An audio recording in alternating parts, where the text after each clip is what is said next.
بصرہ میں جا کر بحیرہ نامی راہب ہے کہ اللہ والا ہے، جس کا وہاں ٹھکانہ ہے، اس اللہ والے کے ٹھکانے کے قریب جا کر یہ قافلہ خیمہ زن ہو گیا۔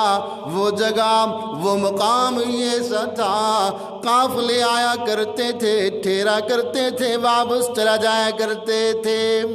اس بحیرہ نامی راہب کو قافلے والوں سے لگن نہیں ہوا کرتی تھی، قافلے والوں سے غرض و غایت نہیں ہوا کرتی تھی، لیکن آج یہ قافلہ آیا جس قافلے کا سالار جناب ابو طالب بن کے آیا ہے ننھے سے بھتیجے کے ساتھ۔ جب یہ قافلہ وہاں پر پہنچا، بحیرہ نامی راہب نے قافلے والوں کی دعوت کر دی۔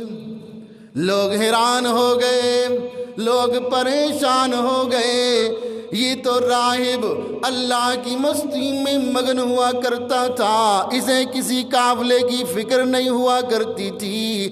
آج کیا بات ہے، ہم دیکھتے ہیں قریشی قافلے کی اس نے ضیافت کا اعلان کر دیا، اس نے قریشی قافلے کی دعوت کا اعلان کر دیا، اس نے قریشی قافلے کے اکرام کا اعلان کر دیا ہے۔ ہر ایک نظر بحیرہ نامی راہب پر، ہر ایک نگاہ ان پر جا ٹھہری۔ کیا وجہ ہے اس قافلے کو اتنا خاص کر لیا گیا ہے؟ جب دعوت کا وقت قریب آیا، قافلے والے سارے آ گئے۔ یہ بحیرہ نامی راہب کہنے لگا، تم سارے قافلے والے آ گئے ہو نا، کوئی پیچھے تو نہیں رہ گیا؟ قافلے والوں نے جواب دیا، جناب ابو طالب نے جواب دیا، نہیں پیچھے کوئی نہیں ہے، ایک بچہ جو ہم نے قافلے کے سامان کی حفاظت کے لیے بٹھا رکھا ہے وہ پیچھے ہے، باقی سارے موجود۔ جب اس راہب نے یہ بات سنی تو وہ راہب کہنے لگا، اس بچے کو ضرور دعوت میں شریک کیجئے گا، کیونکہ آپ جانتے نہیں یہ دعوت اسی بچے کے اکرام میں ہے، یہ دعوت اسی بچے کی خاطر کی جا رہی ہے۔ جناب ابو طالب پریشان ہو گئے، یہ کیا وجہ ہے؟ ہم نے تو سمجھا اس راہب نے ہمارا اکرام کر لیا، ہماری عزت اور افزائی کر لی، لیکن یہ بات تو کچھ اور ہے۔ ساتھ میں ڈر بھی ہے نا، کیونکہ اب اس کی حفاظت بھی کرنی ہے۔ ذمہ داری کے ساتھ جو چیز بندہ لے آئے تو پھر اس ذمہ داری کو نبھانا بھی فرض ہے۔ پریشان ہو گئے، یہ کیا ماجرا دیکھ رہا ہوں، ابھی تو بصرہ پہنچے ہیں، لیکن وہ راہب بار بار اصرار کرتا ہے، ابو طالب سے اس بچے کو بلوائیے نا۔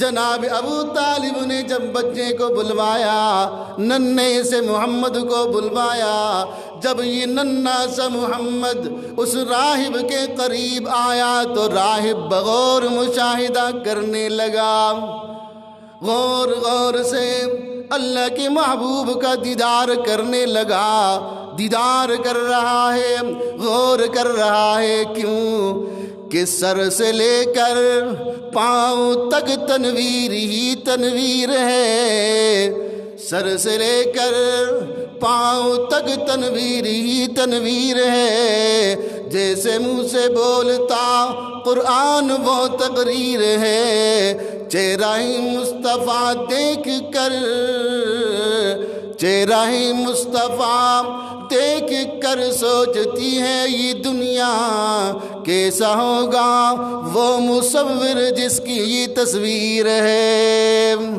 وہ راہب بحیرہ نامی راہب بڑے بغور مشاہدہ کرتا ہے آمنہ کے لال کا، عبداللہ کے در یتیم کا مشاہدہ کرنے کے بعد فوراً مخاطب ہوا ابو طالب سے، کہنے لگا ابو طالب بتا تیرا اس بچے سے رشتہ کیا ہے؟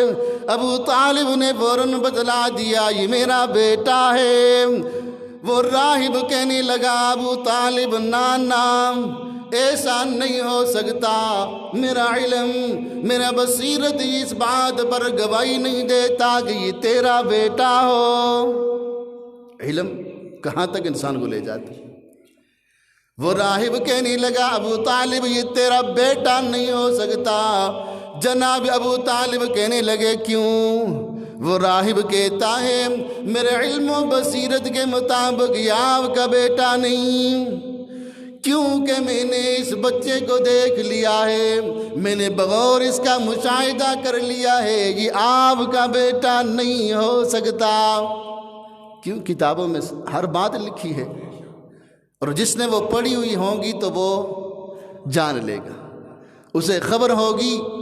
جیسے دیکھو یہاں سے کوئی عمرے کی غرض سے جاتا ہے،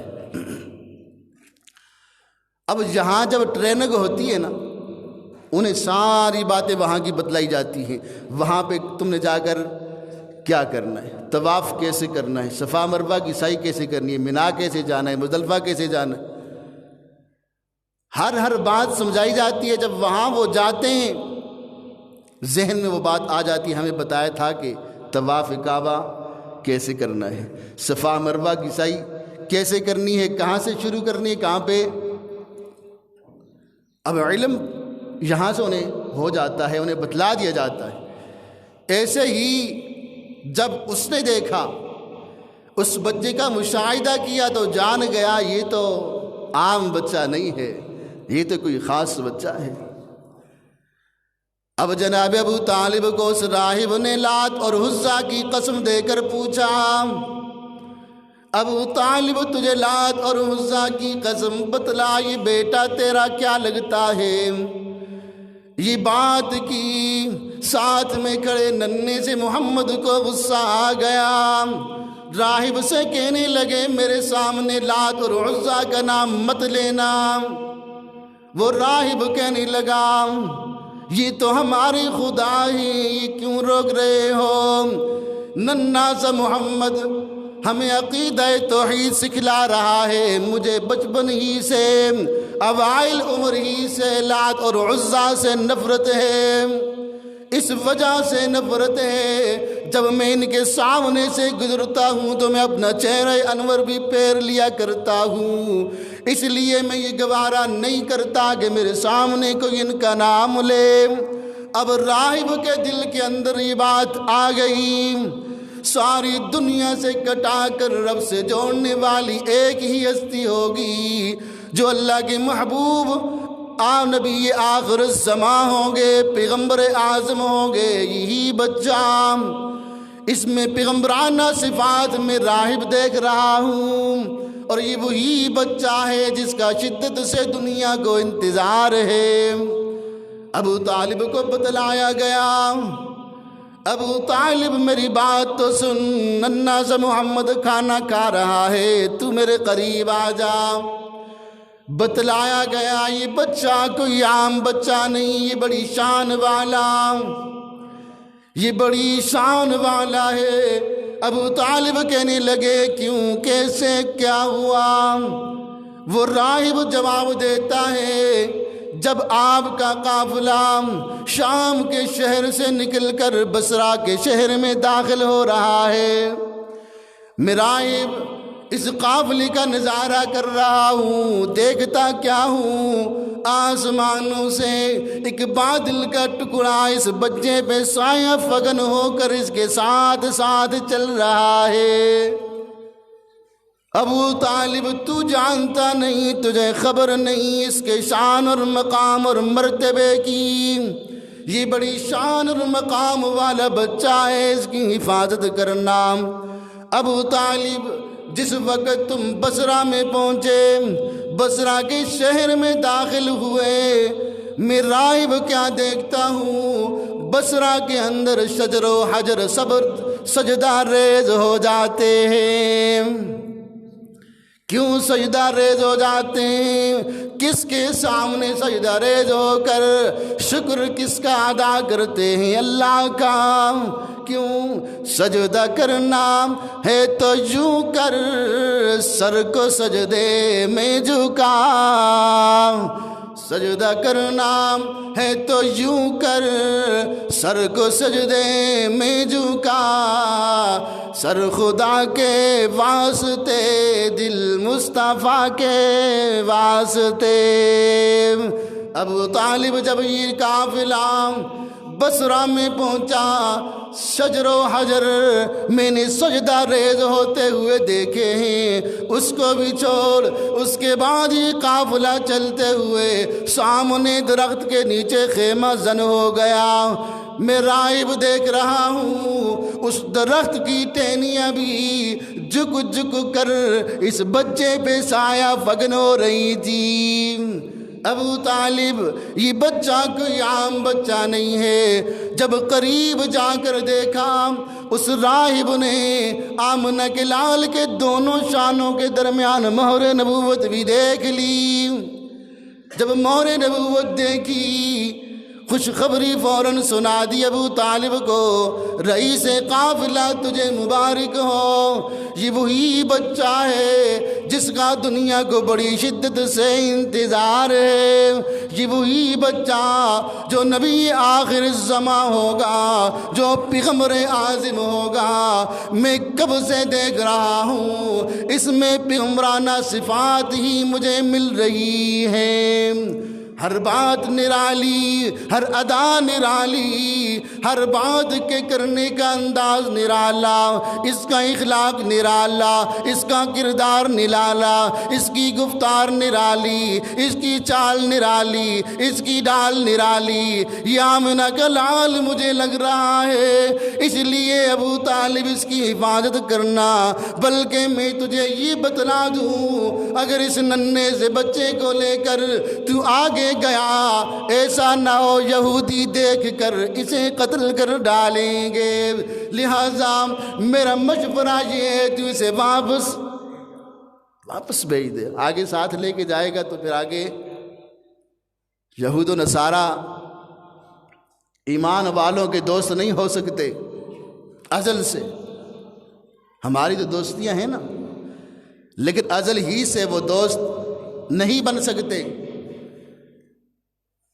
ازل سے لے کر آج تک جس کے ساتھ انہوں نے دوستی لگائی اپنے مفاد کے لیے، اپنا مفاد، اپنا فائدہ حاصل کرنے کے لیے ایمان والوں کی گردنیں کاٹ ڈالی۔ حسین ابن علی کے ساتھ کتنی محبت تھی، ظاہرانہ، حقیقت مندانہ نہیں تھی، ظاہرانہ محبت۔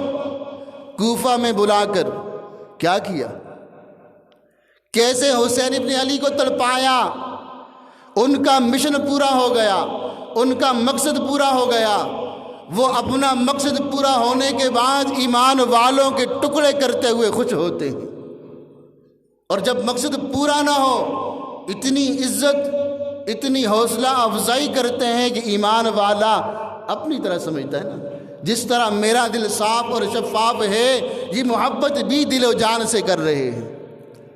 اور حسین ابن علی کو جب بلوایا گیا تو حسین ابن علی نے پہلے مسلم بن عقیل کو بھیجا،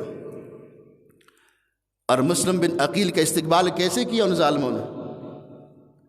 ایسا ولہانہ استقبال کیا کہ مسلم بن عقیل یہ خط لکھنے پر مجبور ہو گئے حسین ابن علی کو کہ حسین ابن علی، یہ تو آپ سے اتنی محبت کرتے ہیں، آپ کی وجہ سے میرے ہاتھوں پر ہزاروں کوفی اسلام لائے ہیں، آپ کی وجہ سے میرے ہاتھ پر اتنے کوفیوں نے بیعت کر لی ہے، جب آپ آئیں گے تو اس کا تو اندازہ ہی کچھ نہیں ہے۔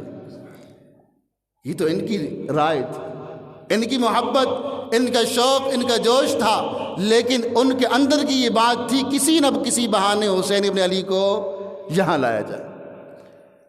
چال یہ چلی کہ آپ جب ان کا استقبال کرو گے، ہم نے تو دل سے نہیں کرنا، ایسا استقبال کرو یہ مجبور ہو جائے حسین ابن علی کو خط لکھنے پر۔ وہی ہوا، تو پھر حشر آپ بخور سن چکے ہو۔ ایسے ہی جہاں ہر مقام پر جب بھی انہیں کہیں موقع لگتا ہے نا، یہ ضرور ڈستے ہیں۔ تو یہاں بھی اس راہب نے بتلا دیا میرا یہ مشورہ ہے کہ آپ اس ننھے سے محمد کو واپس بھیج دیں۔ وہ راہب بار بار جناب ابو طالب کو بتلانے لگا، ابو طالب آپ جانتے نہیں اس بچے کے مقام اور مرتبے کو۔ انہیں بھی تو خبر نہیں تھی اس بات کی یہ ہے کون، یہ مستقبل کا پیغمبر اعظم ہوگا، پیغمبر نہیں پیغمبروں کا پیغمبر ہوگا۔ جناب ابو طالب نے جب یہ بات سنی اس کے بعد فوراً ارادہ تبدیل کر لیا، آگے سفر نہیں کروں گا، اس ننھے سے محمد کو واپس بھیج دوں گا۔ وہ راہب کہتا ہے ابو طالب ذرا ٹھہر تو صحیح نا، مجھے جی بھر کر اس بچے کا دیدار تو کرنے دے۔ دنیا جس کی شدت سے انتظار میں ہے وہ آ گیا ہے، اب دنیا کے اندر میں دیکھتا ہوں ظلم و ستم ختم ہو جائیں گے، دنیا کے اندر تاریکیاں ختم ہو جائیں گی۔ یہ وہ آیا ہے جس کا دنیا کو انتظار تھا، آ گیا وہ جس کا نہیں ہے کوئی ثانی، وہ رسول آ گیا جس کا نہیں ہے کوئی ثانی، وہ رسول دین فطرت پر جس کی ہے حکمرانی، وہ رسول جس کا ہر ایک تیور حکم آسمانی، وہ رسول موت کو بنایا جس نے زندگانی، وہ رسول گلبانوں کو عطا کی جس نے شائی، وہ رسول محفل صفا کی وحشت کو مرہم کر دیا جس نے خون شام تلواروں کو مرہم کر دیا، فقر کے حاصل کج کلاہی، وہ رسول۔ ارے ابو طالب تو جانتا نہیں اب دنیا بدلنے والی ہے، ظلم ختم ہونے والا ہے، تاریکیاں ختم ہونے والی ہیں، دیکھتے نہیں کیسے ختم ہو گئیں۔ آمنہ کے لال واپس آ گئے، چھوٹے بڑے قبیلوں میں سفر کرنا شروع کر دیے۔ اب دل میں یہ طلب آ گئی، یہ فکر پیدا ہو گئی، آمنہ کے لال اپنے چچا پر بوجھ نہیں بننا چاہتے۔ اب میں اپنے چچا جان پر بوجھ نہیں بنوں گا، محنت کروں گا، مزدوری کروں گا، کام کروں گا، کاج کروں گا، محنت مزدوری سے پیدا ہونے والی اجرت اپنے چچا جان کی نظر کروں گا۔ ہم کہتے ہیں جی بڑے ہوں گے تو پھر کمائیں گے، ابھی باپ ہے سر پہ نہ کیا ہے، اگر باپ کا ہاتھ بٹا دیا نا تو یہ مقام جس درد اور کڑن کی وجہ سے اپنے بڑوں کا ہاتھ بٹاؤ گے، آمنہ کے لال فرماتے ہیں اللہ تمہارے رزق کے اندر کشادگی عطا کر دیں گے۔ ہم کہتے ہیں جی میرا کام نہیں ہے، یہ اس کا ہے، میری جو ڈیوٹی ہوگی میں وہ کروں گا۔ اور آمنہ کے لال فرماتے ہیں کہ جب آپ اپنے سے بڑوں کے ہاتھ بٹاؤ گے اجر تو اجر ہے، اللہ تمہارے کاروبار کو بھی کشادہ کر دیں گے، تمہارے رزق کو وسیع کر دیں گے۔ تجھے اب کہتے ہیں بکریاں چرانا شروع کر دی، اجرت ملتی سیدھے جا کر چچا جان کے ہاتھوں میں ڈالا کرتے تھے۔ کبھی یہ نہیں سوچا کہ اب یہ میری کمائی کی اجرت ہے، جہاں میں چاہوں جیسے چاہوں استعمال کر لوں، نہیں، جو ہی جو اجرت ملی جا کر چچا کی نظر کر دی، چچا جان یہ اجرت مجھے ملی ہے، ان کے حوالے کر دی۔ اور نیک نامی، شرافت، صداقت، امانت اتنے مشہور ہو گئے، مکہ کے اندر دھوم مچ گئی۔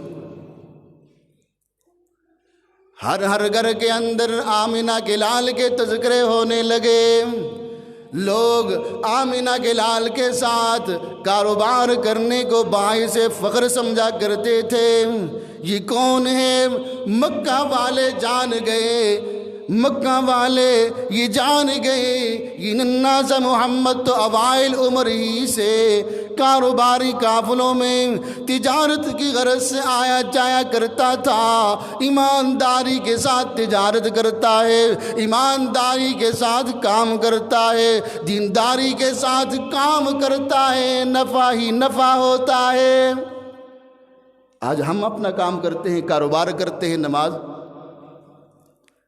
پھر رات کو آگے کہتے ہیں یار فائدہ نہیں ہوا، یار نقصان ہو گیا، پیسوں کا پتہ نہیں چلتا۔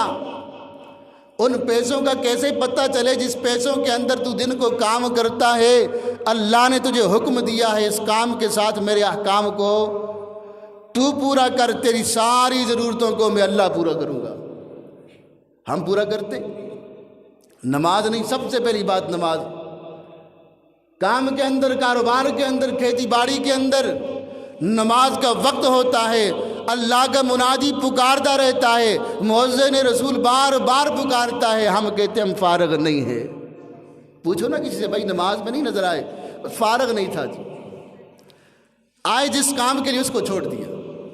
اللہ نے ہمیں کائنات میں اس لیے بھیجا ہے، ہم نے اللہ کے احکامات کو آمنہ کے لال کے طریقوں کے مطابق پورا کرنا ہے، اور اللہ نے اعلان کر دیا جو میرے احکام کو میرے بھیجے ہوئے پیغمبر کے طریقوں کے مطابق پورا کرے گا، میں اللہ رب العالمین اس کی ساری دنیاوی ضرورتوں کو پورا کر دوں گا۔ تو پھر ہم اگر کامیابی چاہتے ہیں نا، کاروبار میں ترقی چاہتے ہیں، اللہ کی قسم اٹھا کر کہتا ہوں نماز پابندی سے شروع کر دیں، ظلم و ستم ختم کر دیں، اپنے فائدے کے لیے کسی کا حق غصب کرنا چھوڑ دیں، دوسروں پہ ظلم و ستم چھوڑ دیں۔ اللہ کی قسم اٹھا کر کہتا ہوں آمنہ کے لال نے فرمایا کہ اس کاروبار کے اندر کبھی بھی نقصان نہیں ہوگا۔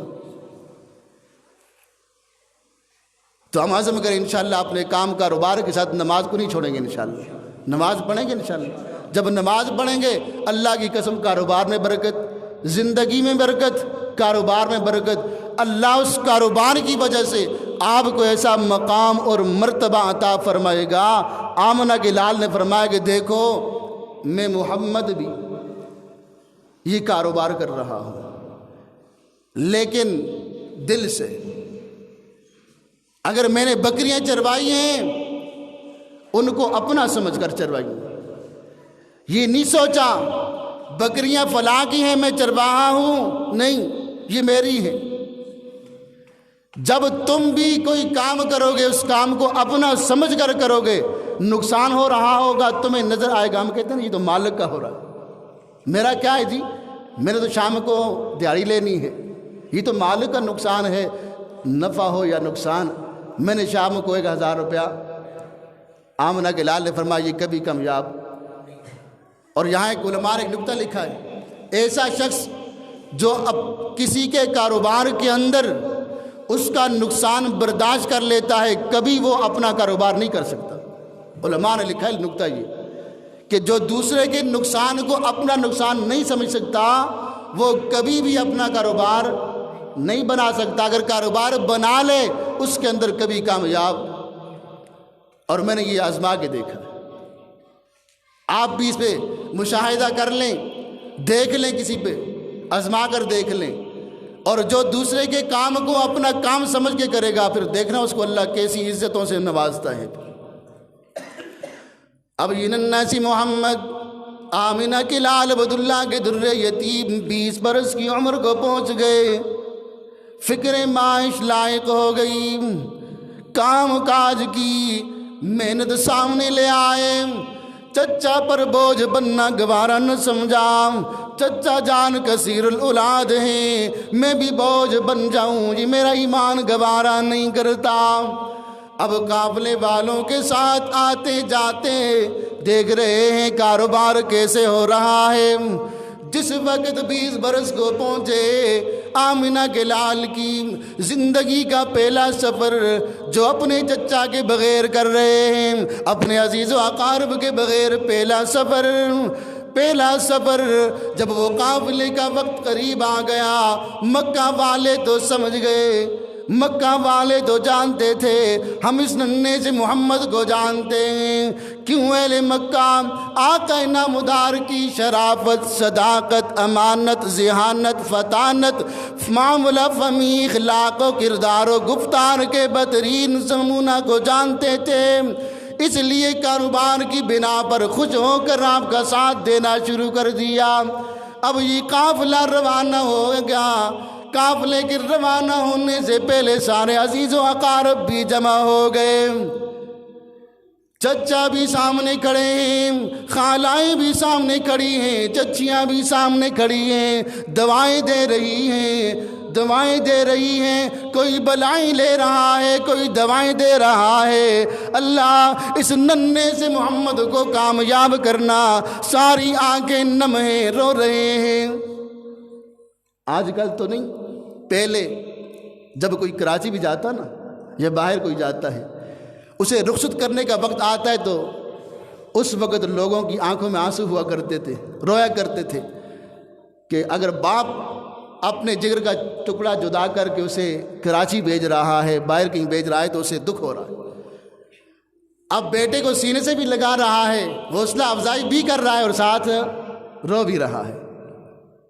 ایسے ہی یہ محبت برے زمانے کی علامت تھی. اب تو پتہ ہی نہیں ہوتا. اب چچا نے اپنے اس ننھے سے بھتیجے کو، جس کو کبھی اپنی آنکھوں سے اوجھل بھی نہیں کیا، سینے سے لگایا ہوا ہے اور حوصلہ افزائی کرتے ہوئے اسے کامیابی کی دعائیں دے رہے ہیں. سارے قافلے والے دعائیں دے رہے ہیں. آمنہ کے لال قافلے کے ساتھ گئے. اس مال کے اندر اللہ رب العالمین نے ایسا نفع فرمایا، اتنا نفع پہلے کبھی ان کو نہیں ملا. اب اور چرچا بلند ہو گیا، اور چرچا بلند ہو گیا. گھر گھر تذکرے ہونے لگے. عرب کی پاک باز خاتون، اس نے جب یہ بات سنی، ہر گھر کے اندر محمد نامی نوجوان کے تذکرے ہیں، کیوں نہ میں اپنا مال تجارت بھی اس کے ہاتھ بھیج دوں. پیغام بھیجا. آمنہ کے لال وہ پیغام سن کر جب اس تجارت کے معاملات کو طے کرنا چاہا، معاملات طے ہو گئے. پورے عرب کے جتنے مال و تجارت ہوا کرتے تھے اس سے زیادہ صرف اس خاتون کا مال ہوا کرتا تھا. آمنہ کے لال نے تجارت کی ساری شرائط سامنے رکھ دی. اس تجارت کے اندر رب کے حکم کو نہیں چھوڑوں گا. سب سے پہلی بات اس خاتون کے سامنے کہ یہ تجارت کرتے ہوئے اللہ کے احکامات کو نہیں چھوڑوں گا. اگر آپ کو اعتراض ہے تو میں آپ کے ساتھ کاروبار. سچ بتاؤ، آج ہم بھی کاروبار کرتے ہیں. کبھی ہم نے سوچا ہاں تھک جائیں تو کہتے ہیں آرام کے لیے جاتا ہوں، نماز پڑھتا ہوں. تھکاوٹ ہو جائے، اس تھکاوٹ کو دور کرنے کی غرض سے چلے جاتے ہیں مسجد کو اللہ کا حکم سمجھ کر. تو پھر دیکھو کامیابی کہاں ہے. پہلی بات، آپ کے ساتھ کاروبار کروں گا، مال آپ کا ہے، محنت میری ہوگی، لیکن اس کے اندر اللہ کے احکامات کو میں پہلے بتا رہا ہوں. یہ نہ ہو بعد میں نماز پڑھوں آپ کہیں کاروبار کا وقت تھا، عین کمائی کا وقت ہے اور یہ مسجد چلا گیا ہے، تو بعد میں آپ کی یہ بات برداشت نہیں کر سکوں گا. اس لیے دنیا جو کچھ کرتی ہے کرے، جب رب کے حکم کی باری آ جائے گی، اگر میری کوئی گردن بھی کاٹ لے گا میں گردن کٹوا دوں گا، لیکن اللہ کے احکامات کو رد نہیں کروں گا. کئی شرائطیں رکھی سامنے، معاملات طے ہو گئے. انہوں نے کہا ٹھیک ہے. اپنا مال تجارت جب جمع کر کے یہ قافلہ روانہ ہونے لگا، اس خاتون نے جب دیکھا سارے عزیز و اقارب اس نوجوان کے اسے رخصت کرنے کے لیے آئے ہیں، اس کے لیے دعائیں کر رہے ہیں، اور بھی تو قافلے والے تھے، لیکن عجیب نرالا انداز نظر آ رہا ہے. اس خاتون نے کیا کیا؟ اپنا ایک غلام ساتھ بھیج دیا. تیری ذمہ داری ہے، تو نے اس نوجوان کی حفاظت کرنی ہے. اب دیکھو تو نے راستے کے اندر دیکھنا ہے اس نوجوان کو کوئی تکلیف نہ ہو، تیرا اور کوئی کام نہیں ہے، تیری ذمہ داری یہ ہے کہ تو نے ان کی دیکھ بھال کرنی ہے، ان کی حفاظت کرنی ہے، راستے کے اندر انہیں کوئی تکلیف نہیں ہونی چاہیے۔ جب یہ قافلہ نکل جاتا ہے، بصرہ میں جا کر ایک ناستورہ نامی راہب ہے، وہاں پہ یہ قافلہ پڑاؤ ڈالتا ہے۔